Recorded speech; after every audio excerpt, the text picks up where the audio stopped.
आज धनौरी के अंदर पहली बार धन्ना भगत की जयंती बनाई जाने लग रही है, जिसके अंदर दिया अब जाट दिखाई देने लग गए इनकी। कभी ये रविदास जयंती मनाते, कभी ये वाल्मीकि जयंती मनाते। हमारे तो समझ में नहीं आ रही आखिर ये करना क्या चाहे, वही जात पात। और हमने इस सपने में भी नहीं सोचा था कि भाई हमारे हरियाणा का मुख्यमंत्री मनोहर लाल खट्टर होगा। आपने किसान आंदोलन में सिर्फ अपना खुद का चेहरा चमकाने का काम किया ताकि 2024 के अंदर आप इलेक्शन लड़ पाए। जितना मैं मतलब एक एमएलए एमपी बन के कमाऊंगी, और कोई कांग्रेस का नीचे बैठा है, कोई नल्लो का नीचे बैठा है, कोई जेजेपी का नीचे बैठा है, कोई आपका नीचे बैठा है, कोई ऊपर को मतलब समर्थन दे रहा है, कोई नीचे को समर्थन दे रहा है। सत्यपाल मलिक भी यूपी से है और राकेश टिकैत भी यूपी के है। कल राकेश टिकैत को वहाँ पे क्यों नहीं मौजूद थे? रामदेव के पास योग सीखने जा रहे हैं। अरे योग ही सीखना तो किसी नॉर्मल इंसान से भी सीख सकते हैं हम। हमारे पास बड़े ट्रेनर होते हैं, अजय गिला फोटो खींचा हुए हैं। हम शक की दृष्टि से हर एक इंसान को हम शक की दृष्टि से देखते हैं। दर्शकों को मंजीत कुंडू किनाल के राम राम। कल आपने देखा हुआ दिल्ली के अंदर सत्यपाल मलिक जी ने पहले कुछ दिन पहला एक बयान जारी किया था जो पुलवामा अटैक उसके ऊपर है। लेकिन क्या घटना घटती है कि सत्यपाल मलिक के पास जो हरियाणा के खा पंचायतें हैं वो जाती है समर्थन देने। सत्यपाल मलिक को भी जेल के अंदर डाल दिया जाता है। अपने साथ मौजूद है एक दबंग जाटनी। ये बात मैं नहीं कहता दबंग जाटनी, क्योंकि इन्होंने खुद आकर एक दिन लाइव में ये वर्ड बोले थे कि मैं दबंग जाटनी हूँ। तो इन्हीं से बात करेंगे। ये शिवम वहाँ पे मौजूद थे। राम राम जी। राम राम जी। क्या कारण था, आप राजनीति में जाना चाहते हो क्या? ना जी, मैं तो राजनीति छोड़ कर सड़कों की सैर करने लग रही हूँ। नहीं, आप लोग भी तो कल सत्यपाल के पास गए थे, शायद राजनीति सीखने के लिए गए हो। ना जी ना, हमारा सत्यपाल मलिक से कोई ये नहीं था कि भी हम उससे राजनीति सीखने गए हैं, क्योंकि वो कह रहा है राजनीति तो हमने बहुत साल सीखी है। हम पहले इनेलो में थे, फिर जेजेपी में थे, और लंबा टाइम हमने राजनीति करी भी है। हमने इलेक्शन भी लड़े हैं, इलेक्शन जीते भी हैं। तो राजनीति ऐसी कोई चीज़ नहीं कि इस फील्ड के हम जानकार नहीं है, हम इस फील्ड के भी जानकार हैं। उस फील्ड को छोड़ के हमने तो राजनीति को छोड़ के हम सत्य की लड़ाई, यानी आम समाज की लड़ाई, आम पब्लिक की लड़ाई, उस लड़ाई पर मतलब किसान और जवानों की हम लड़ाई लड़ रहे हैं। सत्यपाल मलिक को हमारा उनसे कोई पर्सनली मतलब कोई मेल मिलाप नहीं था। हमारी जो खापे थी और जो हमारे किसान संगठन थे, हमने सिर्फ उनको इसलिए गए थे, हमें समर्थन देने के लिए भी। आपने जो 44 जवानों का खुलासा किया है उसके लिए धन्यवाद।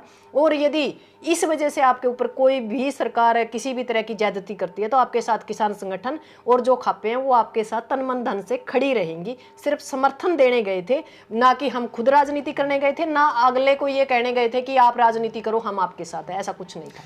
दोस्तों, मैं सिक्किम जी से यही वर्ड निकलवाना चाहता था कि हमने राजनीति कर ली और छोड़ दी। क्या कारण सिक्किम जी, जब बंदा राजनीति के अंदर होता, उसके पास कोई पद होता, तब वो जनता की भलाई के लिए आवाज नहीं उठाता। जैसे ही उससे पद चला जाता या छीन लिया जाता है किसी प्रकार से, जी जी, उसी टाइम जनता की कैसे याद आती है? सबसे बड़ी बात है जी, मेरे को तो पता नहीं औरों की मतलब क्या विचार है क्या नहीं, पर एक बात जरूर है, मैंने खुद पद अपना खुद छोड़ा था। मेरे से पद पार्टी ने नहीं लिया। मेरा जो सिस्टम था, मेरा एक ही सिस्टम था कि जिस टाइम मैं जेजेपी में थे, यहाँ की उचाना की हल्का अध्यक्ष थी, और मुझे लगा कहीं ना कहीं समाज की बातें नहीं सुनी जा रही, और लोगों ने जो मेरे इलाके के लोगों ने वोट दिया था वो एंटी बीजेपी दिया था। पर एंटी बीजेपी वोट देने के बाद भी हमारा क्या हुआ कि वो बीजेपी में चले गए दुष्यंत, और डिप्टी सीएम बन गए। डिप्टी सीएम की कुर्सी पे बैठते ही वो कहा, अगर अभी आदमी की अकल बदल गई, यानी मतलब शकल बदल गई, और उसके बयानबाजी भी बदल गया, और उसका दिमाग भी बदल गया। जब हमें लगा कि ये आम समाज का ना होकर सिर्फ खुद तक सीमित है, तो हमने पार्टी को अलविदा कह दिया। कल एक सोशल मीडिया पर कल एक वीडियो भी काफी वायरल है जी, कि जो बंदे सत्यपाल मलिक के पास गए थे जी जी जी, समर्थन करने गए, उनको जेल की रोटियां खिलाई गई। क्या जी हाँ, बिल्कुल सच्चाई है, ये बिल्कुल सच्चाई है। इसके अंदर ये था कि सत्यपाल मलिक ने जो खाप के आगू या जो लोग गए थे उनके लिए खाना बनवा रखा था। पर वहाँ दिक्कत क्या हुआ, सत्यपाल मलिक के साथ रेंट पे रहते हैं वो, 2 ही कमरे हैं, तो उन्होंने क्या किया, जैसे हमारे घर के सामने कोई खाली जगह है वहाँ पर खाने पीने का प्रबंध कर दिया। जो दिल्ली सरकार की जो पुलिस है वहाँ RK पुरम के, उन्होंने कहा भाई ये इलीगल है। उन्होंने कहा ये मेरे परिवार के सदस्य लगा लो, या हमें मेल मिलाप या हमें मिलने के लिए आए हैं, और हम सिर्फ खाना खिला रहे हैं, ना कोई मंच है, ना कोई माइक है, ना कुछ और है, हम बैठ के बातचीत करेंगे, वो हमें समर्थन देने आए हैं और वो चले जाएंगे, इसमें तो कुछ लंबा चौड़ा है नहीं। तो उन्होंने कहा भाई आपको हमसे परमिशन लेनी थी क्या, मतलब सत्यपाल मलिक का ओहदा इतना कम हो गया कि भाई उसको परमिशन लेके ही आम पब्लिक से मिला जाएगा या खाप चौधरियों से या किसान संगठनों से मिला जाएगा? यह बात तो समझ से परे है, क्योंकि आम पब्लिक है वो फिलहाल वो किसी पद पे नहीं है, तो वो भी एक आम इंसान है, वो आम इंसान आम इंसानों से मिल सकता है। पर सरकार ने वहां से कहा कि आपको हमारे साथ चलना पड़ेगा। जैसे ही जो कुछ खाप चौधरी पहले पहुंचे थे उनको और सत्यपाल मलिक को आर के पुरम में मतलब ले जाया गया। सत्यपाल मलिक को आर के पुरम में रखा, पर जो खाप चौधरी थे उनको अलग अलग थानों में भेजा गया। जब तक हम गए उस टाइम तक सत्यपाल मलिक अंदर था, कुछ ही किसान नेता थे एक दो, और बाकी के जो हमारे खाप के चौधरी थे वो अंदर थे। तो हमने उसका भी वो मतलब बहिष्कार किया, भाई ये गलत है, इसको छोड़ो, कोई मतलब आम पब्लिक से आम पब्लिक का मिलना गलत नहीं है। तो उन लोगों ने हमें भी अंदर रख लिया। तो हमने फिर कहा भाई हम तो सुबह के चले हुए हैं, हम सुबह से चले थे मिलने के लिए, आपने भी पता भी दिल्ली का रास्ता 4-5 घंटे का। बिल्कुल। तो हमने कहा भाई ठीक से, तो हमने अंदर रख लिए, कुछ लोग बाहर रख दिए खाप के, कुछ अंदर। भाई या तो आप अंदर वाले ना बाहर कर दो या बाहर वाले ना अंदर कर लो, भाई खाना पीना लियाओ, आराम तक खावांगे, हमारा तो रोज का काम हो गया, खाली पेट भक्ति को नहीं हुआ है। तो उनकी क्या करे, जो सत्यपाल मलिक ने खाना बना हुआ रखा था नहीं, वो उठा गया कैंटर में, वही खाना जो हमारे वहाँ खाप चौधरी थे या किसान संगठनों के आगू थे उनको खिलाया गया। बाकायदा मतलब शुरू में तो बड़ा स्टिक व्यवहार था, जब तक किसान संगठन कम थे, बहुत ही स्टिक, मतलब उनका ये था कि भाई किसी से माइक छीन लेना, मीडिया से माइक भी छीनना है कल, और मैंने खुद उनके हाथ में से वो माइक भी छीनना है और वो फोन भी छीना है। भाई आप ऐसे कैसे कर सकते हैं, ये चौथा स्तंभ है, इसके ऊपर आप मतलब यही बंदूक का पैरा है, आप तो आंखों से दिखा रहे हैं। जो हमारे चौधरी हैं उनको मतलब थोड़ा सा वो लहजा नहीं था उनका जो होना चाहिए था, मतलब फिर भी वो किसी खाप से संबंधित बड़े बड़े चौधरी थे, पर उनका मान सम्मान दिल्ली पुलिस ने नहीं रखा कहीं भी। तो ये बड़ा एक अजीब सा दृश्य था, यानी लोकतंत्र की हत्या हमने अपनी आंखों से होते हुए देखा।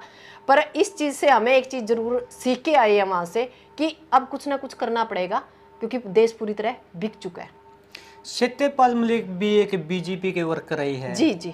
लेकिन आज वो खुद बोल रहे कि मैं बीजेपी की पोल खोल रहा हूँ, इसके पीछे क्या राजनीति? देखो वो तो उनका खुद का निजी मैटर, हम उस पर ज़्यादा नहीं कुछ बोल सकते, पर ये जरूर है पहले एक यशपाल मलिक आया था और फिर आज सत्यपाल मलिक है, पीछे एक अमृतपाल था। तो हमें ये डर जरूर है कि सरकार कहीं कोई प्रोपगंडा ना रच रही हो।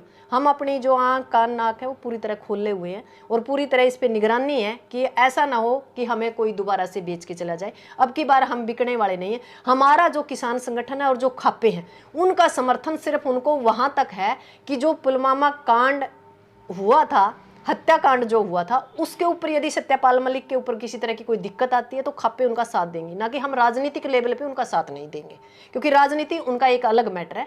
हम किसान संगठन और जो खाप के चौधरी हैं या जो खापों के प्रधान हैं, उनका मकसद ये नहीं है कि हम कल सत्यपाल मलिक के पीछे झंडा उठा के खड़े होंगे, ऐसा कुछ नहीं होगा।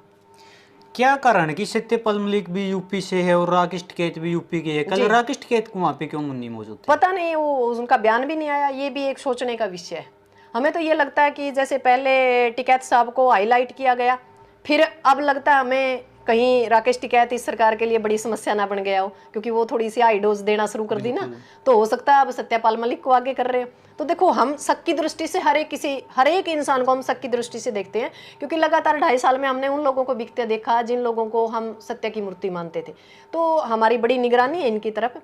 और ऐसे कहा जाए तो एक बात बताओ, जो टिकैत है, कई दिन पहले जो हमारे वो कणिया बाबा है ना, क्या है वो, बाबा रामदेव के पास योग सीखने जा रहे हैं। अरे योग ही सीखना तो किसी नॉर्मल इंसान से भी सीख सकते हैं हम, हमारे पास बड़े ट्रेनर होते हैं, तो हमें जरूरत नहीं है उसके वहाँ जाने के लिए। वो तो वही बात है, अभी यदि हम गंदगी के अंदर पैर रखेंगे तो उसके छिंटे तो हमारे तरफ भी आएंगे। तो ये थोड़ा सा हमें टेंशन देने वाली चीज़ें हैं भाई, जिस चीज़ के लिए हम बार बार लोगों को खिलाफ बोल रहे हैं भाई इसके प्रोडक्ट गलत हैं, ये बंदा गलत है, या आपने भी पता होगा ये कहा करता भाई 30 रुपये लीटर डीजल बिकेगा, पेट्रोल बिकेगा, ये भी हमारा 130 बिकने लग रहा है, तो शर्म की बात है। तो हमें उन लोगों तो रजा के यदि योग सीखा हमारा वजन कम करा तो हमारा समझ में नहीं आ रही है बात। तो आखिर ये चावा के है कदे मतलब वो कह रहा है यो अजय गिला फोटो खिंचा हुए हैं, तो समझ से परे है। मान लो हर एक जो बड़ा नेता है ना उसके ऊपर निगरानी हम अच्छी तरह रख रहे हैं, ऐसा ना हो कि वही बात है अराजनीतिक करके नीचे नीचे तार बिठाएगा ना और कह रहे अपने जोड़े भर का जाते रहे, हमने बेच का जाते रहे, राम एड़ा खड़े खड़ाए रह जाए 75 साल तक तले झंडे ठाए रह गए, फिर झंडे ठाए रहा तो यू झंडे ठाण का हमने कोई ठेका नहीं जी। क्या कारण है कि पहले तो ये जितने भी किसान संगठन थे बिल्कुल एक मुट्ठी की तरह एकजुट थे, लेकिन आज जिस प्रकार 2024 का इलेक्शन नजदीक आंदा जाओ, इनके अंदर बहुत फूट आंदी जाओ, क्या उसका कारण ये है, देखो किसान संगठन आज भी एक है और किसानों के जो मुद्दे हैं वो भी एक है, पर जो चंद लोग हैं ना जिनका जमीर बिक गया, मान लो वो पहला तो उनकी अपना नाम पैदा किया, अब वो नीचे नीचे कोई नीचे को सेटिंग कर रहा है पार्टियों से, कोई ऊपर को कर रहा है। यदि ये किसान नेता है ना, ये नहीं बिकते और ईमानदारी से काम करते तो सरकार हमारी होती, जरूरत ही नहीं हमने किसी राजनेता के पीछे खड़े होने की। कोई नीचे को समर्थन कर रहा है, कोई ऊपर को समर्थन कर रहा है, राजनीतिक है, राजनीतिक के बीच में मतलब भेद कर रहे हैं, जरूरत ही नहीं है। संयुक्त मोर्चा जो दिल्ली है उसको सीधा कह देना चाहिए, ला भाई ये कैंडिडेट है हमारे और आप जिताओ, आधा तो ज्यादा कैंडिडेट जीतेंगे जी आज भी, यदि हमारा संयुक्त मोर्चा उसकी तरफ इशारा करता। पर संयुक्त मोर्चा इशारा कैसे करा है, कोई कांग्रेस का नीचे बैठा है, कोई इनेलो का नीचे बैठा है, कोई जेजेपी का नीचे बैठा है, कोई आपका नीचे बैठा है, कोई ऊपर को मतलब समर्थन दे रहा है, कोई नीचे को समर्थन दे रहा है। यानी जो बड़े चेहरे हैं वो अंदर खाता समर्थन दे रहे हैं, सिर्फ 10% ऐसे नेता हैं जो विदाउट पार्टी, यानी किसी पार्टी से कोई संपर्क नहीं, वो सीधे समाज के लिए काम कर रहे हैं, और जो सीधे समाज का तरह काम कर रहे हैं उनकी ये करने नहीं दे रहे। लोगों के मन में भी एक डाउट है सिक्किम जी कि आपने किसान आंदोलन में सिर्फ अपना खुद का चेहरा चमकाने का काम किया ताकि 2024 के अंदर आप इलेक्शन लड़ सको। नहीं, वो तो देखो लोगों की सोच है। मेरे ख्याल से एक बात बताऊं, मैं ऑन द स्पॉट सरकार छोड़ के आई हूँ, मुझे सरकार से बाहर जाने की जरूरत नहीं थी। जितना मैं मतलब एक एमएलए एमपी बन के कमाऊंगी और इतनी मेहनत करूंगी, मतलब केस लगवाऊंगी, इतना कुछ बवंडर है, टाइम दूंगी, जरूरत ही नहीं थी मेरे को। मैं स्टेबल हूँ, मुझे किसी चीज़ की जरूरत नहीं रहेगी। बात राजनीति की, यदि राजनीति भाग्य में है उसने कोई नहीं बदल सकता, क्योंकि वो एक रेखा होती है। और दूसरी बात, राजनीति में आने का मेरा कोई मकसद नहीं है, अब भी मकसद नहीं है। मैं आज भी एक बात तो कहती हूँ, उचाना से जो जेजेपी और बीजेपी को हराएगा हम उसी को प्रमोट करेंगे। हो सकता है भाई उसके साथ खड़े होकर झंडे ना उठाएं, पर लोगों से ये दरख्वास्त जरूर करेंगे, मीडिया से, सोशल मीडिया से, जहां तक हमारी पहुंच होगी, जितना हम लोगों को जागरूक कर पाएंगे कि जेजेपी और बीजेपी को हरा दो, आप किसी को भी जिताओ। आपने तो ये काम पीछे उपचुनाव आदम पर था, वहां भी क्या था, वहां क्या नतीजा रहा? नहीं, नतीजा तो उसका तो पता है क्या है, एक सीट थी और प्रॉपर सीट थी, उस पर ऐसा कोई कैंडिडेट नहीं था कि हम उसको जिताऊं। पर वही बात है, टक्कर बड़ी बढ़िया दी, दूसरे इलाके में टक्कर देना कोई आसान काम नहीं। और हमारे पास तो कोई किसान नेता वहाँ का ऐसा था नहीं जिसको हम उतार सके। और उतारेंगे कैसे, संयुक्त मोर्चा उतारने के लिए तैयार नहीं है, और अकेले संगठन से आपने पता है कि लोगों के ऊपर वो दबाव नहीं बना पाते, हम वो प्रेशर नहीं बना पाते, वो लोगों को वो रिक्वायरमेंट या वो एरिया नहीं दे पाते जो हमें देना चाहिए। तो सीधी सी बात है, मैं तो अब भी कहती हूँ, संयुक्त मोर्चे में भी जब बात होती है दिल्ली में, तो मैं एक ही बात कहती हूँ, संयुक्त मोर्चे की तरफ से आप इलाका का वाइज, पहले जैसे हरियाणा की जो हमारी संयुक्त मोर्चे की जो दिल्ली जो हरियाणा की कमेटियां हैं उनको अपने कैंडिडेट वो करने चाहिए, फिर खापों को उसके अंदर विश्वास में लेना चाहिए, हमारे जो एससी बीसी भाई हैं उनको विश्वास में लेना चाहिए, क्योंकि सत्ता परिवर्तन ऐसे आसानी से नहीं होगा। बीजेपी इतनी आसानी से नहीं जाएगी, क्योंकि इन्होंने तो मशीन में सेटिंग कर रखी है। और यदि बाई चांस कोई जीत भी जाए कैंडिडेट तो उसको फिर खरीद लेते हैं, इनके पास पैसा बहुत है। तो हम यही चाहते हैं कि सत्ता परिवर्तन नहीं, व्यवस्था परिवर्तन हो, कैंडिडेट खाप निर्धारित करे, हमारे किसान संगठन निर्धारित करे, हमें सड़कों की लड़ाई ना लड़के हमें विधानसभा और संसद की लड़ाई लड़नी चाहिए। 2024 के अंदर आपकी नज़र में कौन सा मुख्यमंत्री सबसे बढ़िया हो सकता है? देखो, फिलहाल हम किसी मुख्यमंत्री को अभी नहीं कह सकते, क्योंकि मुख्यमंत्री कौन होगा। अब हमें यदि कांग्रेस की तरफ इशारा करते वो भी गलत है, हम यदि इनेलो की तरफ इशारा करते वो भी गलत है। जेजेपी बीजेपी को तो आना ही नहीं है, ये तो दोनों पार्टियों पर आप कांटा मार दो, इनकी कोई तो मतलब ही नहीं है किसी तरह की। जो आप रहेगी, कांग्रेस रहेगी, इनेलो रहेगी और जो निर्दलीय रहेगी। मैं तो ये चाहती हूँ कि निर्दलीय लड़े, हर इलाके से निर्दलीय, 90 की 90 सीटों पे निर्दलीय आने चाहिए, टिकाऊ लोग आने चाहिए और उन्हीं में से एक मुख्यमंत्री बने। क्या कोई मतलब ये जरूरी थोड़ा किसी पार्टी से ही मुख्यमंत्री हो, मुख्यमंत्री तो आम लोग भी हो सकते हैं। एक बात बताओ, आपने कभी सोचा था भी खट्टर मुख्यमंत्री होगा? हमने तो कभी इसका चेहरा तक नहीं देखा, पता नहीं कहाँ से मतलब ये बिठा दिया। ये तो एक मतलब सपने में भी नहीं सोचा था कि भाई हमारे हरियाणा का मुख्यमंत्री मनोहर लाल खट्टर होगा, क्योंकि हमने तो इसकी मुख्यमंत्री बनने से पहले इसकी शक्लें नहीं देखी थी भाई, ये भी है कोई प्राणी इस धरती पे। तो हमने तो पहली बार देखा, तो कोई आम आदमी भी तो मुख्यमंत्री बन सकता है। आज धनौरी के अंदर पहली बार धन्ना भगत की जयंती बनाई जाने लग रही है, जिसके अंदर बड़े बड़ी हस्ती वहां पर पहुंच रही है। क्या मकसद आज पहली बार? नहीं, वो 2024 की तैयारी करनी शुरू कर दी ना। पछला तो इनती मतलब आपने बेरा पछले वोटा का तो इनती कीमत अदा करी नहीं, नई कीमत। वैसे तो काम तो कर नहीं रखे, काम के दम पे तो ये लोगों के बीच में आ नहीं सकते। कभी धन्ना भगत से धन्ना जाट बना दिया, अब जाट दिखाई देने लग गए इनती। कभी ये रविदास जयंती मनाते, कभी ये वाल्मीकि जयंती मनाते। हमारे तो समझ में नहीं आ रही आखिर ये करना क्या चाहे, वही जात पात। और हमने इस जात पात की जो ये जात पात का खेल खेलना चाहते हैं, हमने जात पात की जो दीवारें तोड़ी है उनको तोड़ के रखेंगे। हम इस जात पात के चक्कर में नहीं पड़ने वाले। ये जात पात फैलाना चाहते हैं, हम जात पात को एक जगह इकट्ठा करना चाहते हैं। और इन लोगों का कोई मकसद नहीं है लंबा चौड़ा। इनकी तो 2024 की राजनीति नजर आने लग रही है। आपने देखा होगा यहाँ हमारा उचाना में दुष्यंत और वीरेंद्र परिवार आपसी में बयानबाजी देने लग रहे हैं एक दूसरे के खिलाफ। बाकी अंदर खाता ये एक ही है। ये तो लोगों ने मतलब बकाम है कि कहीं उचाना में कोई तीसरा चेहरा ना दिखाई दे जाए। ये एक दूसरे ने गाड़ बका वो उसने कवा है तोड़ है सरसा ये और उसने कवा है मतलब समझता पर है। वो कवा तो काम नहीं कराया, वो कवा मैंने 99 काम कर दिया, वो कवा मैं 199 काम कर दिए। ना तो वीरेंद्र ने काम करे, वीरेंद्र का जो लड़का है विजेंद्र जो यहाँ से MP है, और ना जो एड़ा था डिप्टी CM बन रहा उसने कर रखा। मारा तो जोटे जोटे लड़ा भुजिया का नाश, मारा तो नाश कर दिया इस उचाना का। उचाना का हाँ, ये तो गढ़ है, इस गढ़ ने तोड़ देंगे। एक का तो गाडर था और एक का सरिया था। इबका गाडर और सरिया दोनों ने बांध के ना लोहाड़ा सरिया में पीपल का टांगांगे। इबका हम भी छिक लिए, इबका दोनों ही नहीं। ईब तक तो क्या था, एक ने चढ़ाए दंदे, एक ने गिर दंदे, क्योंकि हमने ज्ञान नहीं कौन था। पर अब एक ही काम करना हमने, इन दोनों का इलाज करना। ईब की बार छिक लिए। दुष्यंत तो यहाँ से 0 हो गया।